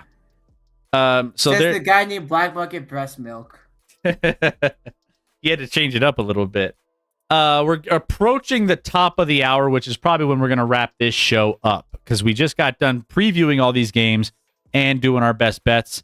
So we will, again, guys, if you guys are here, we will probably be back this Sunday for the final game of the week, and that is the Chicago hosting the LA Rams at 6:30 p.m. Eastern time. So make sure you keep tabs on that if you want to be here with us for Sunday evening football, I should say. Yeah. Can't blame Scotty this week if they don't hit. Where the fun in that? Yeah. Well, obviously, if Scotty won't be here Sunday, so he won't even know how we're going to be. But Alternatively, if we do hit, you can blame Scotty for this record not having a 0 in it, not being 32-0. In the Hauser, confidence level 1 to 10 on the Broncos Bills. Great question. So I was talking about this when we previewed the game. I think with the Broncos and the Bills, going into the week, so when the games ended and I saw that the Bills were the matchup, My confidence level, I will say, was about a 5. Like middle of the road. It was 5, maybe 4.7. If we're talking about like, super, I was like, yeah, it's not great. But as I mentioned when we were breaking this game down, there's a lot of things to like about why Denver has flipped to being the favorite again. And again, it goes. We got breaking news. What do we got? This was from 4 minutes ago. Giannis traded? Nope.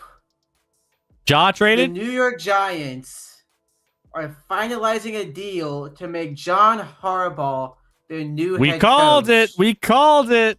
John Harbaugh. It looks like he will be going to the Meadowlands. Confirmed by Schefter, Jordan Schultz, Ari. Well, we predicted an Action Lab exclusive. That's right. We are here, and we talked about that. That was the best job. That was the best job that was available. I mean, we talked about how Miami was trying to make space, and there was all sorts of different teams that could make a run at him. But what's the best spot? And yeah, that was going to be probably the best gig. You got Jackson Dart. You have pieces. You have a defense. You have different things that you could work with. You got Scatabo over there as well. Like lots of different ways that you can put your stamp on a young team that have a lot of influence on. So they were competitive in some of these games. I know their record doesn't reflect that, but like some of those games were more competitive than you would have probably expected them to be. And so all you got to do, you have some building blocks, you have a good coach, and you got out of the AFC into the NFC, mix it up a little bit. So, Yep. Yeah, I think he had a ton of conversations, though. There was a lot of conversations that he had. I saw a lot of rumors that he went to go interview there today. There are a lot of rumors where the Giants would not let him leave the building without a deal. Like John Mara put it in there, do not let this man walk out of here. Yeah, I mean, John Harbaugh's a great coach. I mean, he obviously had the Falcons in a great. I mean, not Falcons. I see all the Atlanta stuff in the chat. He had the Ravens in a spot to be competitive, even given the circumstances of all the behind the scenes turmoil that he most likely had with Lamar Jackson and all the different locker room struggles that they probably dealt with over the last couple of years. Yeah, I mean, he did a lot with what he had, and I do think that that's probably one of the best spots and one of the best jobs he could have taken. So congratulations to John Harbaugh going to the New York Giants. Let's go. So he was supposed to interview with the Titans later on this week. And again, they said, nope, you're not leaving here. What do you want? It wasn't an interview. It was, okay, now that you're here, here's this blank check. Sign it. Yeah. Right? Here's a blank check, right? However much you want on it. Crazy news to finish out the night here. We're going to wrap the show here in a second. But yeah. Who do you think is the most attractive job now?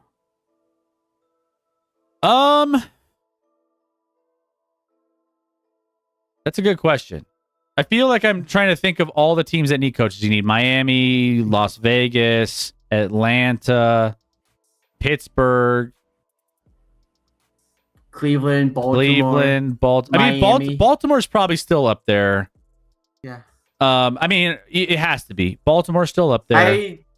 I'd go Pittsburgh just for the sole fact that we've seen ownership refuses to fire people. So it's like, if you go to Pittsburgh, you're going to stay there as long as your contract is at very least. I would say if the Raiders, and I mentioned this as a dark horse, if the Raiders didn't have such a tough division that they were in with all the coaches and quarterbacks that are in that division. Now you can make argument for a couple of the quarterbacks, i.e., Bo Nix, and obviously there's been a lot of talk about Justin Herbert being the guy. I think there was our boy Nick Wright. Nick Wright was comparing him and his. He's an our boy. That's Scotty's boy. Scotty's boy was comparing Justin Herbert comparably stat wise to Andy Dalton, which was like, I mean, he's not. That feels disrespectful. He's not wrong. Does it feel like on the surface probably is a bit of a stretch? Yeah, but the numbers don't lie. So, but again, you got to have some results, and his postseason results are on par with exactly the same numbers as Andy Dalton's. So take with that what you will. He might be more talented than Andy Dalton, and he might have a better arm, and all those things may be true. But when you break down the numbers, it is what it is. Yeah. How is it not Atlanta? Well, Atlanta is up there, I would say, as well. They have all the young talent, right? You have one thing they don't have is cap is space. a first round pick. Well, and cap space. Because don't they pay a ton of money out? If I'm not mistaken, aren't they? They don't have a first round pick this year either because they traded for the right to draft James Pierce. Yeah, they are limited in a couple different ways. I think financially and drafts capital, but they also have all their draft picks that they've chosen that need to pan out, right? They have Drake London, they have Penix, they have Bijan. I just checked. Falcons are 16th in cap space for 2026. Currently have 22.5 million. Okay. So, yeah, I think that they might not be in the best spot, but they're not maybe in the worst either. Atlanta's interesting. Miami could be appealing if you have a coach that wants all the control immediately. Miami is another one where, what are you going to do with quarterback, right? Yeah, and what are you going to do with that cap space? Because you trade, you cut. So they're already 24 million in the hole. You cut Tua, and you're suddenly 40 more million in the hole, up to 64. Yeah, and then you also, how long is Tyreek going to be there? How long? There's going to be some questions. He's not going to be there. There's going to be anymore. some questions with like how they want to rebuild it in Miami. Miami's a great place to be. It's warm weather, everything, and Miami was over the last couple of years pretty competitive. So there are some pieces there. I just don't know. There's too much uncertainty there. Like Atlanta has some bona fide young talent and some pieces that could fit. So, yeah. Quick little trivia. Who has the most cap space for 2026 and who has the least amount of cap space for 2026 as of now? I feel like I just saw this the other day and I was like, I'm looking at it right now. Who's at the top? I'll give you a hint. The two teams are in the same division. So if you get one right, you have a good idea of who the other is. The most cap space? Yeah. And the least cap space. One of these teams is it was one of the 14 teams in the playoffs. The other team was not.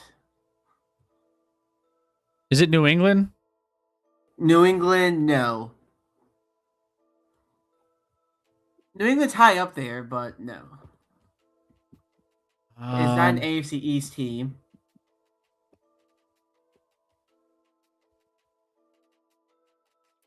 Trying to think. There's one playoff team. One playoff team and one non-playoff team.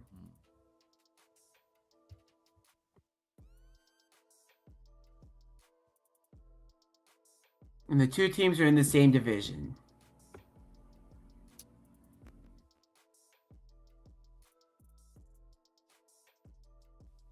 I feel like the Chiefs might be the ones with the most space. Is the Chiefs one? They're the ones with the least amount of space. The least amount? They don't have any cap space? The Chiefs are in the hole, 58 million. Okay.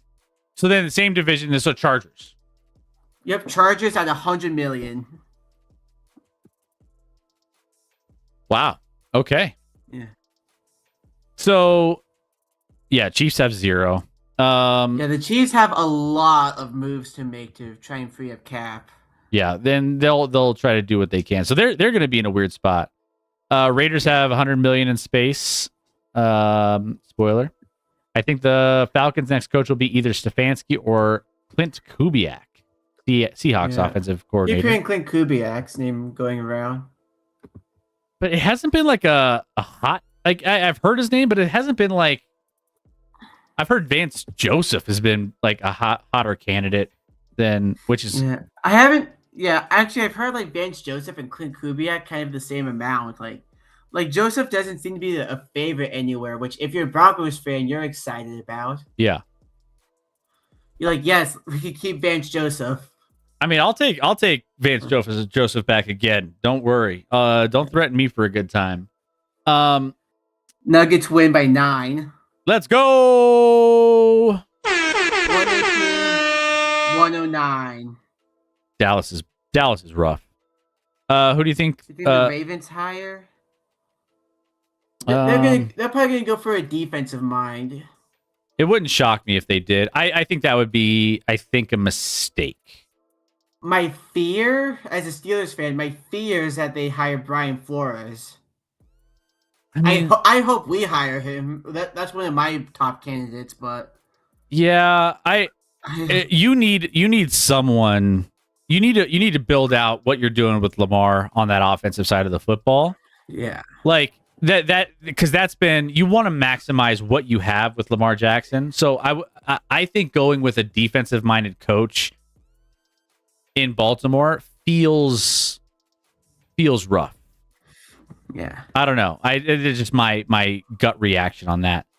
Giants will be good soon. Giants will be probably in the next 2 seasons back potentially in the playoffs if they make the right moves, and because John Harbaugh's, he's going to get them in the right spot.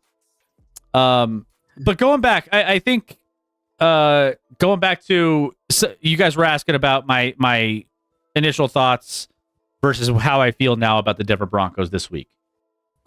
I would say when I saw that the matchup was the Bills, it was about 4.7 out of 10 confidence level. I was not feeling good about it.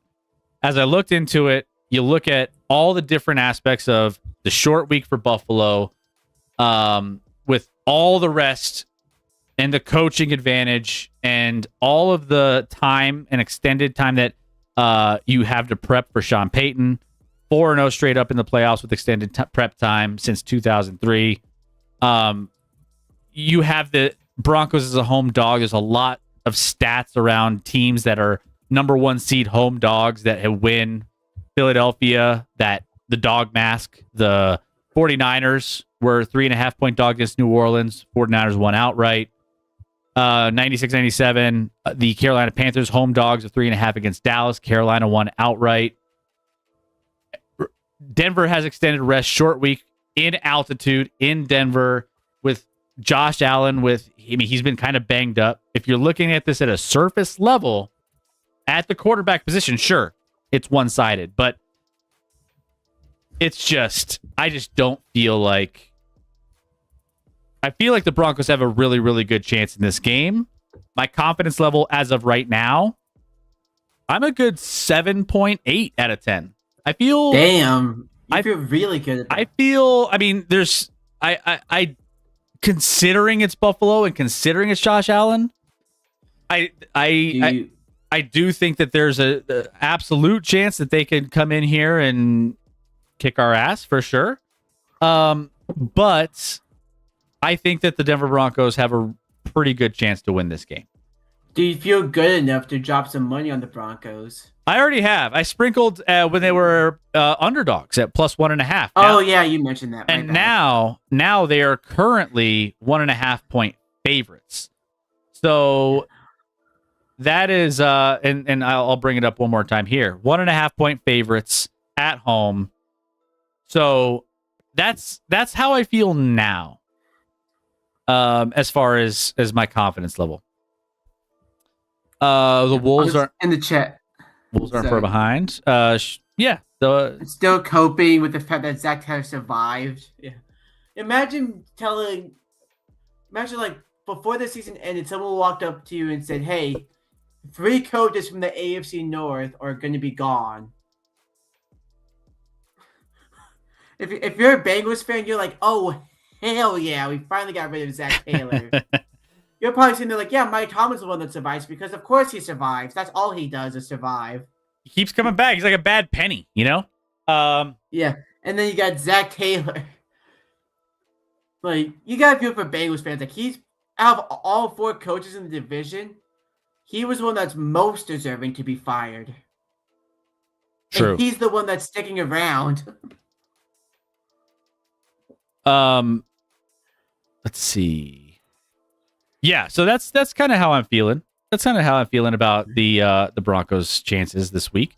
I don't know. I feel more confident than I ever thought I would at this point. So we got that. By the way, guys, again, we might be joining the Sunday Night Football night stream early. Again, as you can see on here, 4:30 East Mountain Time, 6:30 Eastern is when we are most likely leaning towards streaming, and that's probably going to be the plan.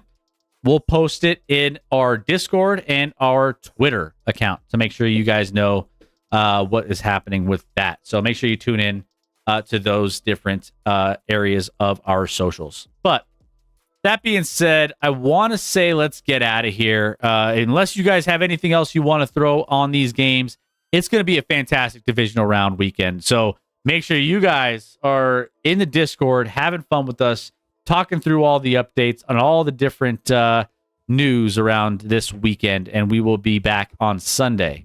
So let me go ahead. Let's find a raid. We got Heavenly. Devil Doc is on. P-Leaf. We got Doc. Once the Broncos lose, then we'll be jumping out windows from tall buildings. This is Diacola. Oh, yeah. Yeah. If the Broncos lose, then who knows what's happening? Who knows? Yeah. But we'll know early in the weekend. So I'll have some time to either cope with it or have plenty of time to, like, you know, feel really good going into Sunday's stream. Either it's going to be one or the other. So there's that. Okay. So we got to do Doc or Heavenly. We haven't done Heavenly in a while. We haven't done P-Leaf in a while. Or reject another Olympic bid. I don't know what that means.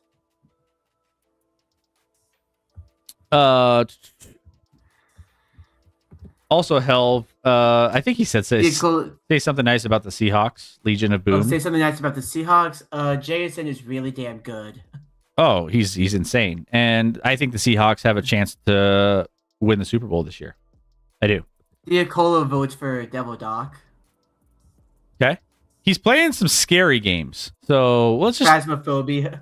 Yeah, let's go ahead and let's go ahead and just rate him. That's fine. All right, sounds good. All right. So Denver rejected the 76 Winter Olympics. Oh, didn't know that. Yeah. We told them, we were like, we don't want that. Get out of here. We don't. And now they're going to Utah. Yeah, get out. Like just like with the Mammoth. Boring. All right. All right. Let's get you guys out of here. Let's roll the credits for you guys. By the way, guys, we have a getting Rick out to Colorado. That's the plan. We need subs by February 14th. 2/14, a month from today. We are trying to get Rec out here to hang out with Scotty and myself. Maybe we'll get, Cuban and Diacola and a whole crew together. So make sure you guys, are currently sitting at 43 subs. We need to get to 100. Get to 100 concurrent subs, and I will personally fly Rec out to Denver, and we will do some content. We'll do maybe some food cooking stream. We'll do a stream out IRL stream with Scotty, myself, and Rec. We'll do all sorts of fun things. So 50, what are we at? 48? No, 43. No. Yeah. I think we're at 43. Yeah, 43. Yeah.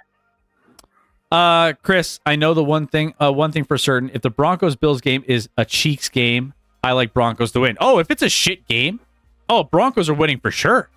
If that game comes down, if it's a nasty game by halftime and it's like a 7-9 game with like a touchdown and then 3 field goals or something stupid, Broncos are winning that game.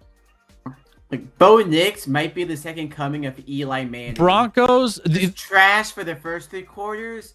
Then you get to the 4th quarter and he turns into the greatest quarterback who ever lived. I will say this. If the Bills aren't up by like 3 scores by the 3rd quarter, Broncos are winning. Have a really good chance to win that game. That's aggressive. Yeah, maybe you're right. No, just put us away early. Put us away early. If you're a Buffalo fan, put us away early. That's all I have to say.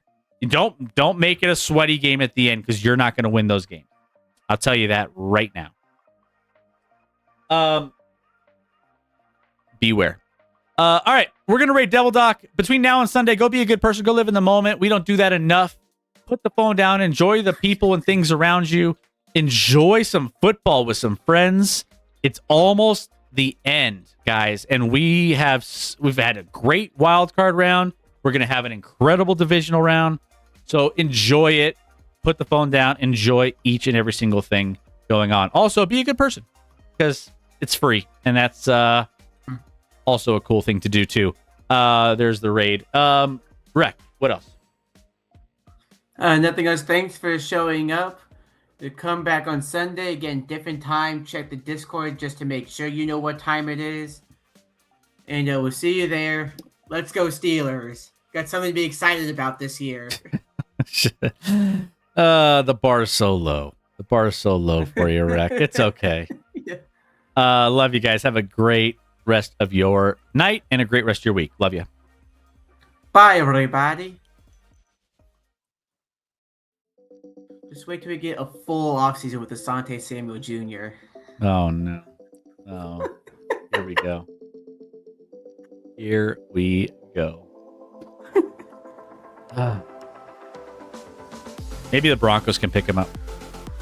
No, he's ours. Go away. You got Riley Moss and Pat Satan. Be happy.